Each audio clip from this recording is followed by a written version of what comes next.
It is time to bring in Ruth Epstein. We've missed Ruth the past couple of weeks from the Republican American with the Republican American Report. Good morning, Ruth. So glad to have you back, my dear.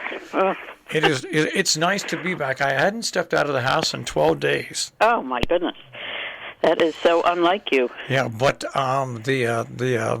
the treatments finally started to kick in and work on Saturday morning.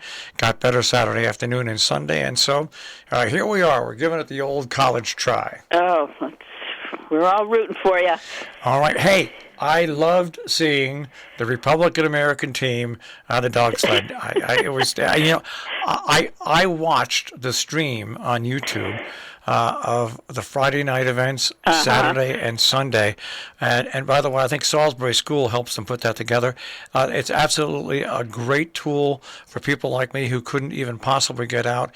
But it was fun to see, even though they did it in a losing effort, the Republican American have a team out there. They were out there, yes, and it was the young'uns. I'll tell you what, the Friday night event has become huge. It's almost like a rock and roll party. Yeah, well, talk about huge. Saturday, they were parking down at Steve's Auto. Somebody told me that it was such a mob. You couldn't get near the place. It really, of course, the weather helped. It was balmy on Saturday, and but it really has become quite the event. And good for them. Good for them. But yeah, Friday nights of hoot, and then Saturday and Sunday, and of course there'll be the championships in a couple of weeks. Right. So lots of activity on Sadra Hill, which is great. All right, and it's actually a pretty busy time coming up, but... yeah, it's a crazy time. We've got all kinds of things going on. Let's recap some of the things. The Sharon Hospital issue still goes on.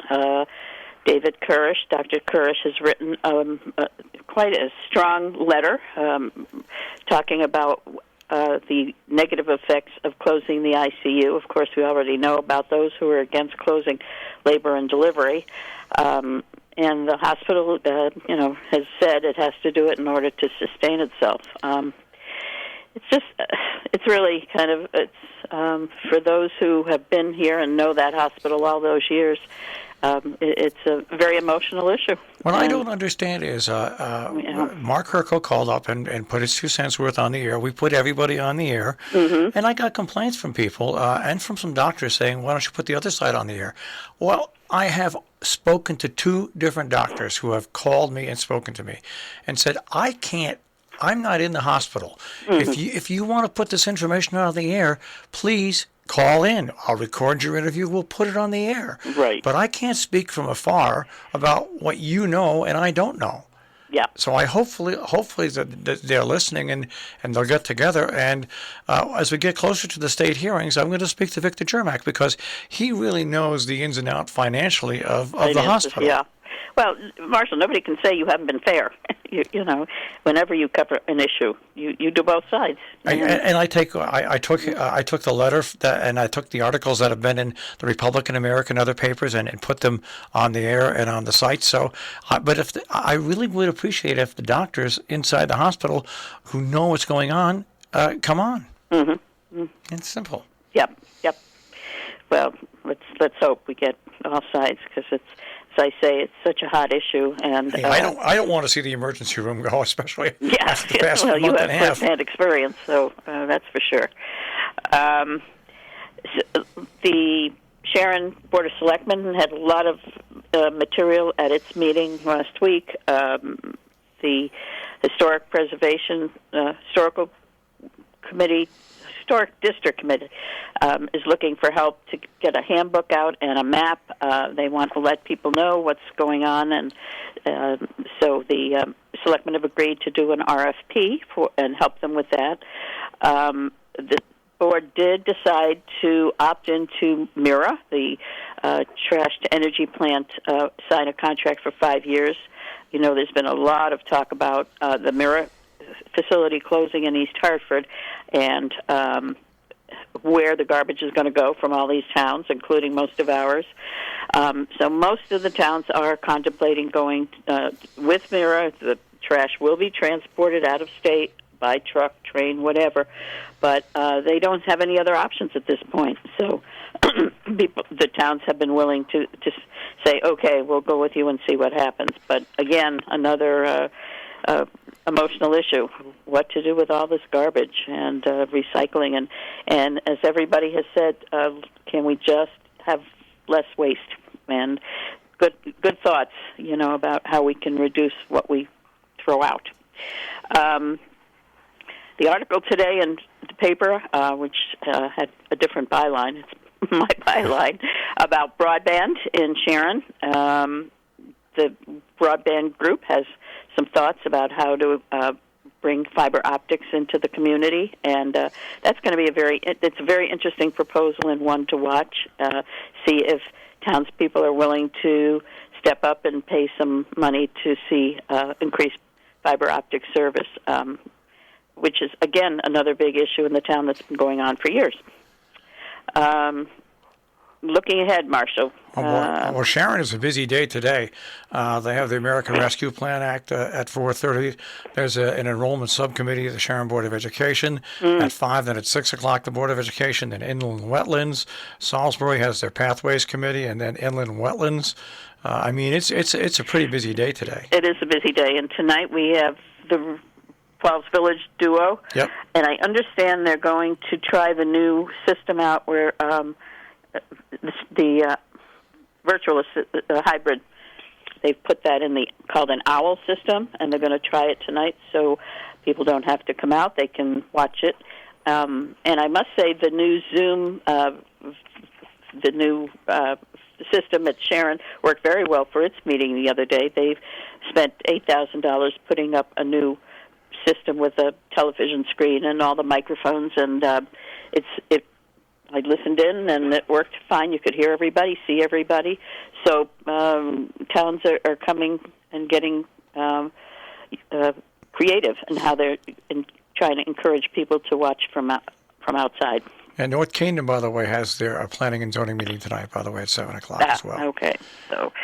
So yes, we have, and Cornwall Selectmen is tomorrow night, and there will be all kinds of things, I'm sure, come up during the week. Yeah, it's funny because it seems like it's a catch-up time. The Historic District Commission meets in Kent today. The sustainability team this morning in Kent also. The Kent Volunteer Fire Department, and that's a story that broke in the Republican American about they've just decided to ask for a worst-case scenario and funding from the town. And I've been saying all along for years, this is really a red light for other towns in the area because the time is coming where everybody's going to have to come up, every town, with huge money to operate fire departments and ambulance squads. Absolutely. Fewer and fewer people volunteering, and more need. And we've been talking about this for years. So we're going to see it, and I'm sure some of the other towns are going to have to follow suit. Well, you look at that, almost $500,000 is being asked for in Kent. And other towns, one thing that was pointed out to me by a couple of members of the ambulance squads is the local ambulance squads that you have not only have just one ambulance, they have a whole phalanx of equipment. Most of them have two ambulances that can go out on a couple of calls at the same time. If that all goes away, when you hire an ambulance company, it'll be an ambulance company with one ambulance. It's not going to be like, and it's not going to be staffed like all the volunteers have around here. I think people think that, well, if you bring a professional thing, it's going to be just like, it's not going to be like it is with the volunteers. Yeah. It's not even going to be close. We have been so lucky, and we just, with the service we've all gotten over the years, we have just no idea what would happen if things changed. And you're absolutely right, and it will change. It's kind of scary. It's very scary. So we'll have to see what happens. But some ARPA money might be able to be used for some of this stuff. It appears that a lot of the surveys done and what people want to use that rescue money for is focused on ambulance and fire departments. So that might be given some little shot in the arm for a while anyway. Hey, I want to give a shout out to the Region 1 administration, with all that's going on with COVID-19, and the way they've changed their reporting stats and the way they've handled this really well, masks on students or whether parents agree with it or not. I think that the Region 1 administration at both the high school and elementary schools are handling this really well. When I look at news coverage from other, not only towns in Connecticut, but in New York and Massachusetts, kudos to Lisa Carter and her staff and all the principals at the various elementary schools. Yeah, we have been, I think throughout this whole COVID, Region 1 has been run very well with very few, they've worked hard, no doubt. I mean, it's been really tough, but they've come out on top on this. And speaking of Region 1, they're starting their search for an assistant superintendent and decided to hire a consultant. So they'll be interviewing those and getting started on that process. As you know, there are 2 assistants at this moment. Lisa Carter has said it's time to go back to 1, and so they're doing a search as to who will take on that position. Interesting times, and once again, it's been hard on the parents and especially the students, and there's no doubt about it with the mask program, but Region 1 has just done, I think, a real good job. Yeah, and spoke to Lisa over the weekend, and Region 1 has not decided yet what to do with this mandate, the mask mandate. They'll be deciding after looking at all the information, so parents should stay tuned. It's been a busy couple of weeks since I've been gone, but I've been keeping track of you, dear Ruth, and the Republican America. We're all very concerned, Marshall. We're glad to hear your voice, and stay well, and do what the doctor tells you. I have been, which is amazing. It really amazes my doctor as well. All right, Ruth, we'll speak to you next week. Okay, well, have a wonderful week. You too. And just don't, take it easy. Don't go full hog. All right, thanks, Ruth. Take care. Bye-bye. Bye. Ruth Epstein with the Republican American report here on Robin Hood Radio. And, of course, you can find Ruth's story in the paper itself and at rep-am.com. That's rep-am.com.